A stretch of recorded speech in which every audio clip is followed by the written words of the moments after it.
Hi, I'm Justin. Also, I hate the way my voice sounds, so if you can do whatever Photoshop does to voices, make me sound awesome. And this is my lovely friend, The beauty in the eyes of the beholder, and it's just about getting into the seat of being the beholder. Hayley. I don't think you have to be particularly perceptive.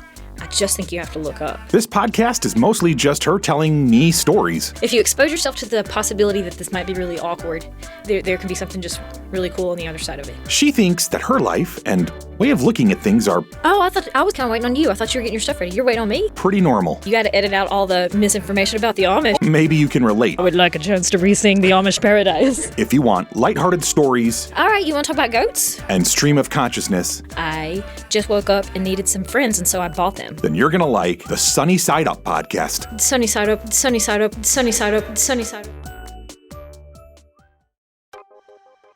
So, if you're at all like me, you may feel that you're living in a world that can be a bit overwhelming and confusing at times.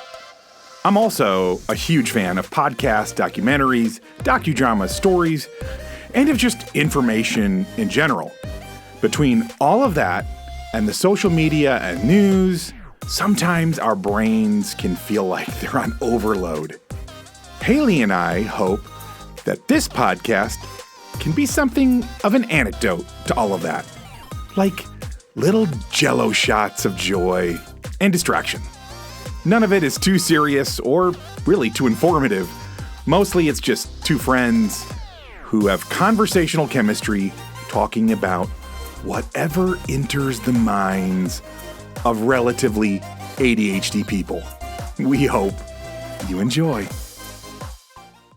Okay, so in some of the episodes, listening back to them, I'm think, oh, this is a thing I should have said, or this is a thing I should have explained before that came on. You know, you realize stuff in hindsight. And I thought, maybe I was too hard on my dad. Did I make his legacy sound bad whenever I would discuss him, make him sound, not so great? And then I think about it and I was like, nah, I think I was pretty fair with it. But there were some occasions where, some redemptive stories, not from my experience, but in other encounters, and they were kind of cool. So he died in a town that's about 45 minutes away from the town where he grew up. Okay, so we clean out his apartment and handling things after he passed away, and there were some items that had just been purchased, and we couldn't use them. So it's let's just see if the stores will take it back. Yeah. So I rolled up into Walmart with a couple of unopened packages of things, and I go to the customer service counter, and I'm like, hey, I have some things.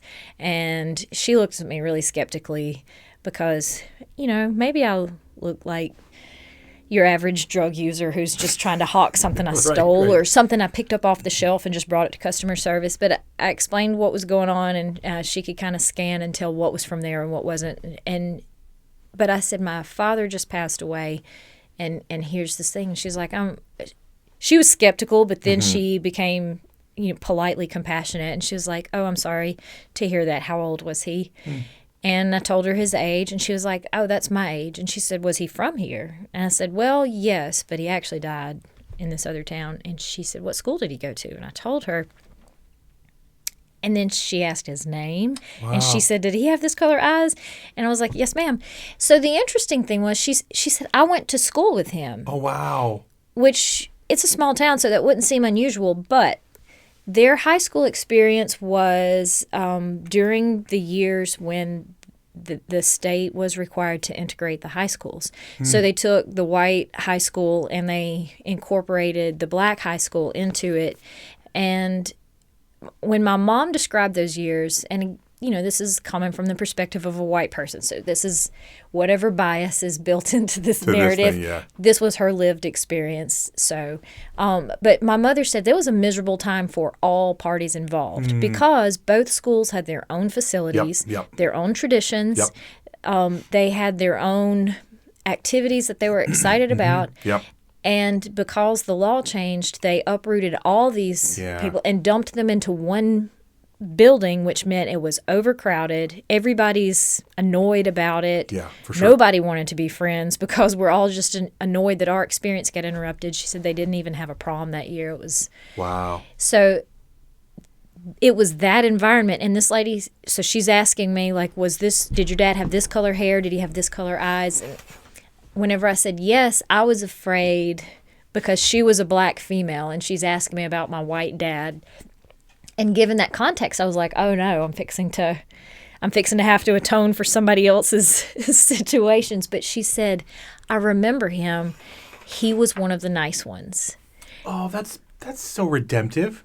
Man, it was so unexpected because he wasn't typically known for excellent personal qualifications, right. But okay, how nice. Oh, yeah. That's what somebody remembered in a culture where there was not a lot of kindness being thrown around. I was like, oh, thank you for that. That's really heartwarming. And I thought that was really nice.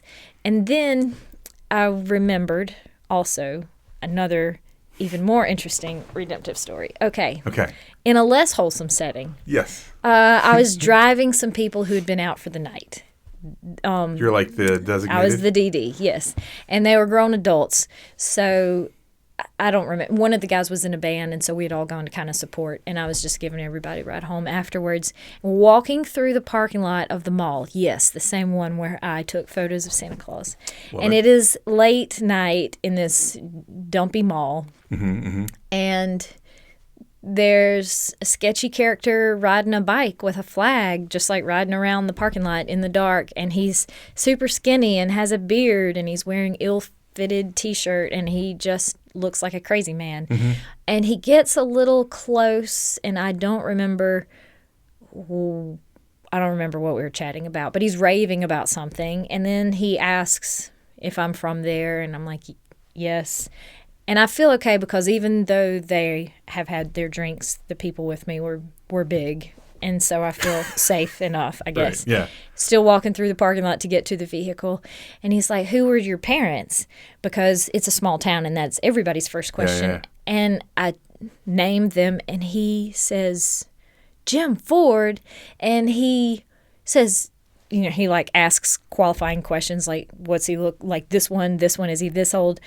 And then he gets off his bicycle and he falls on his knees and he kisses my hand. What? And and he is so emotional because he's like, I thought he was gone. He's like, is he alive? Is he well? And I was like, yeah, because at this time he was. And he had just moved away. And this guy was like so concerned. But I mean, I guess that's the company that my dad was keeping. But I'd kind of forgotten about the time that a stranger. So, like, what had your dad done for him, or what had he meant to? Oh, he probably was selling him his pills. I don't know, but for whatever reason, this man fell to his knees and kissed my hand just because of by virtue of being my father's daughter. Progeny. I was worthy, I guess. I don't know. It was the craziest thing. I've never had anybody be that excited when they found out who my parents were. Yeah. It's like, I might be needing to give a ride home to more than just these intoxicated people because this guy's probably not sober either. Yeah. Gosh. That's fascinating.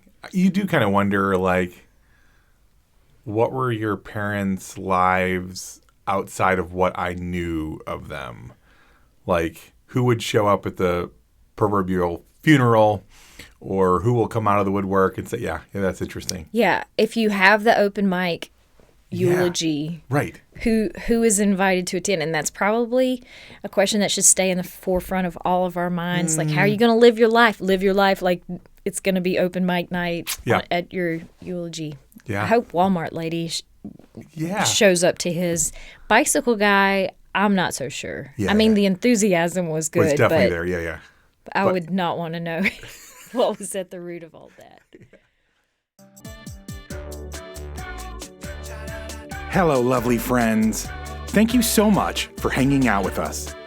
And it would mean the world if you would tell other people about this podcast and maybe even spam your social media accounts with just how much you're enjoying it. If you are, of course. Also, commenting and rating us on whatever platform you're downloading or streaming from is incredibly helpful to a little startup podcast like this one. On the other hand, if you are dissatisfied with your listening experience, please leave all of that hate on someone else's podcast. Just maybe to confuse them a little bit, right? But most of all, we hope you keep looking up and looking for the sunny side of life.